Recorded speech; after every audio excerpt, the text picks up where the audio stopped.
And then failure to comply, too. You know, Europe especially has really strict laws about sending mail and sending email to folks. So if someone calls me up and says, I want to be removed from your marketing list, failure to comply with those regional laws can be a result of bad data within your corporation.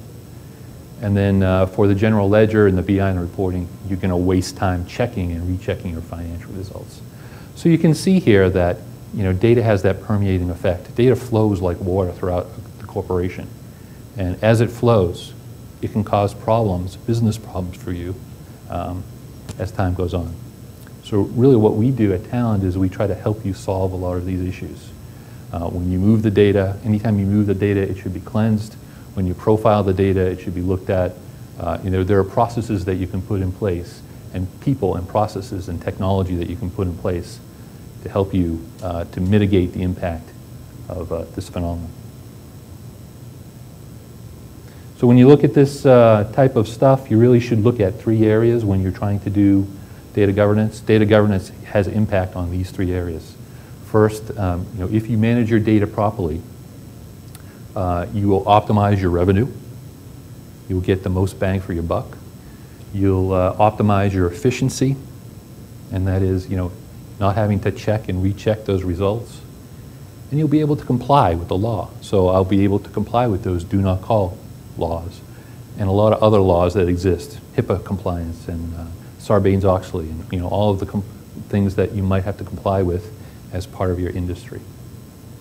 So really this is the impact that we're trying to mitigate with some of our technology. So what does it all cost? Let's take a look at commercial software versus an open source approach. What they used to do back in 2007, way back in 2007, was they would sell you a $1.2 million piece of software for MDM to try to mitigate this issue.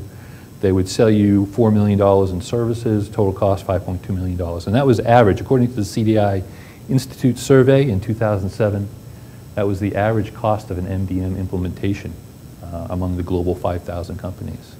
But we're changing that now with open source data quality, data integration, and MDM. So the way we like to go at it is a little different too. We like to take it apart, and data management really can take the shape of a series of coordinated projects.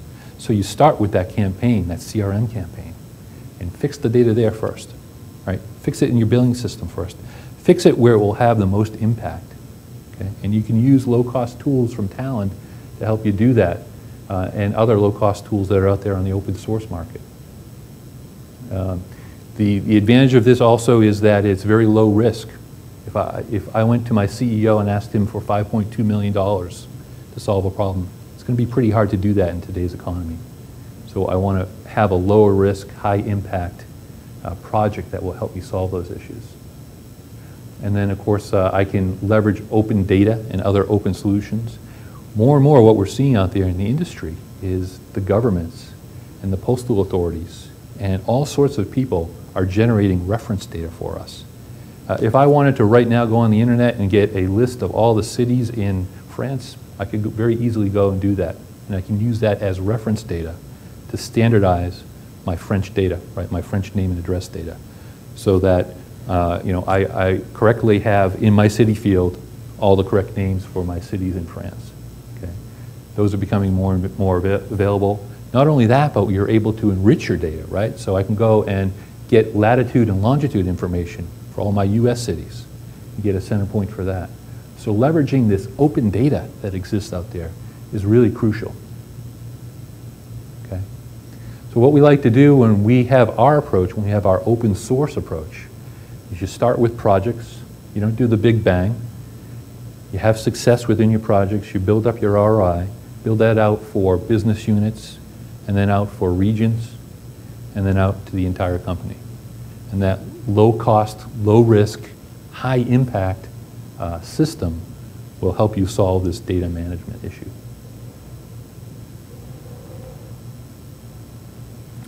So what does it take? It takes people, process, and technology, and this is a pretty common mantra in the data management world. We have internal resources, consultants.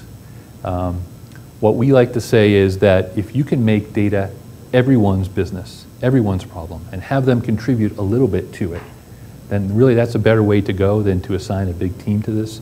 Eventually you might want to go in and have a data governance team, but first I think you want to try to make everyone's, change the corporate culture and make data quality, data management, everyone's business. The way you do that, by the way, is you report on the impact, the importance of data. You report on those things that were in the, the butterfly chart, right? The spiderweb butterfly chart, and how they impact everyone's business. You change the processes, so over time that takes time to set up new processes. You have to get buy-in, you have to get your CEO on board with that. That will help you out quite a bit. And then of course there's data management technology, and that's where some of the open source companies like Talend and others come in and will help you manage profiling, do data quality, fix the data, and even do open source, free, online master data management. And those are the ones that, those are the technologies that we provide. So we do have a lot of technology that you can come to our website and download. So Talend has data quality, the ability to come to our website, download a profiling product. Here you can see all of your metrics, understand what the anomalies are within the data, and help to mitigate that. Sometimes that's all it takes, by the way, is just to go in and understand the data, identify all of the anomalies. There's data integration. You can come and have an easy way to do extracts, transforms, and loads, data integration within your product. So if I want to move around that data, I really want to kind of fix some of the easy things as I move that data around. Data integration can help you with that. And then there's master data management. So the next level, again, as I mentioned, is to have that two-way conversation that you have between your ERP and supply chain and your ERP and CRM systems. So MDM can help you with that by building that master data source, by building data models that make sense and allow you to share data between them, et cetera, et cetera. So master data management is something that you can come and download from Talend as well. And then we recently acquired a company called Sopera, application integration. It's a little bit outside the data management world, but it also allows you to do sharing of applications. So I would put applications on a bus, and I can create, for example, a data quality application that would exist within my corporation. Anytime I wanted to hook up to that bus, hook up to that application integration bus, and do a data quality job, I could set that up as a job within my corporation and have that available. If you want to look at some of the specific things that the solutions offer, we can kind of drill down on that. So, some of the things that you want to do, data quality assessment. I want to go in and know how many rows we had within our database. I want to know how many nulls, how many duplicates, what's unique, how many blanks we have. I want to go in and know the shape of the columns, right? Whether my email columns really comply with the standard shapes for emails or whether there's other sorts of data in there. Things like dependency analysis, custom analysis, trending. I want to take a look at the quality of my data over time. I can do that with some of the tools that are available in the open source market now. All of these really present data metrics in a format that a lot of people can understand. It's fairly easy to understand. So rather than running SQL queries and getting back tabular reports, I can get tabular reports or I can get a graphic presentation of that and really have a good conversation between business users and IT users about what the problem is, what resources are needed to solve that problem. Okay? And then it can drill down and actually see the values themselves. We have also, and this is pretty common now, people coming to us who just want to do a dashboard. All they want to do is monitor those data sources. So let's say, for example, I have a centrally located office. I have 10 satellite offices. I want to monitor data coming in from the satellite offices. It's a very simple form of data governance because I can monitor and then feed back information about how many nulls they're sending us and what kind of bad data they're sending us almost immediately within a dashboard type interface. One of the things you might want to do is, you do standardization and parsing. And so I mentioned that use of external data that's available. I want to standardize all my US city names. Well, I can get a table, I can get external data source for that. And there's pre-built functionality in as part of the transformation process to allow us to take that data and use it as reference data. And you can use that for pattern matching. You can do fuzzy matching against it. So if the city is not spelled quite right, we can do that. We can match up against that.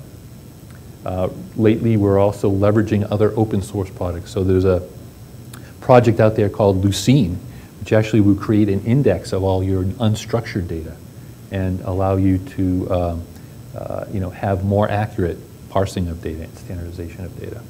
So we're leveraging that as part of our solution as well. Within all of this, though, there's a data quality workflow that you can set up. So, all of our products and most of the products on the market are Eclipse-based user interfaces. So you can go and use an Eclipse user interface, and within that same interface for our product, you can do profiling and ETL and set up your data quality portals in your reports. And then finally, I don't want to get into all the features, but there's this whole area of finding duplication within your data, matching up data. So I have Steve Sarsfield and Stephen P. Sarsfield, and they look like they're kind of in the same address. Well, there's technology that's available that will help you find these dupes and near dupes using fuzzy matching routines. Those routines are available on the web, but they're also available as part of the Talend tool. And it'll help you find people who are the same and also people who are living in the same household, right? So there may be situations where you're a bank and you have 5 account holders in the same household. Generally, you want to send only one piece of mail to that household, the head of household. Fuzzy matching can help you with that. So I'm not sure how we're doing on time, but just a little bit about me again, my contact information. Looks like we have a couple of minutes. So what I'd like to do now is just kind of jump over and give a brief demo of how this works. This is actually our, sorry about that, guys. That was me. I put my hand in my pocket. I did that to wake you guys up. So this is our Eclipse-based user interface where we can actually go in and take a look at the repository. What I have here is MySQL, a database running behind the scenes. I've connected my metadata to this Eclipse-based user interface. And I can go in and just kind of take a look at the data, right? And here's all my databases that are attached. Let's take a look at some customer data. This is a customer table that I've set up. And one of the things that I like to do as part of a demo is take a look at an email, because everyone has trouble with emails, right? And it really speaks to those 3 areas of problems that people have with data. Revenue, right? You want to make sure you're able to reach out to your customers, and if you don't have really good emails, you can't reach out to your customers. Efficiency, you don't want to spend a lot of time with an SMP server or a mail server wasting and trying to send bad emails. That can be really inefficient. And then compliance, if you want to remove someone from the list, you want to make sure you only have one record and one email for that person. Because if you remove one and not the other, then it really doesn't remove them from the list, does it?